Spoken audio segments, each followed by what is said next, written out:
Cinta Karomah di warung bakso. Kecap-kecap cinta Anu mansa ukur kuring obrolkeun di payun jajaran kecap. sareng saus tomat eta abdi raos Teu aya spesial karomah.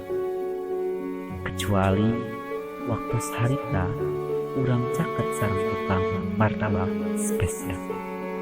Duka kumaha baheula anjeun ngarespona karomah. Anu pasti kuring diunggah karomah. Abdi ngahutang rasa ka anjeun karomah.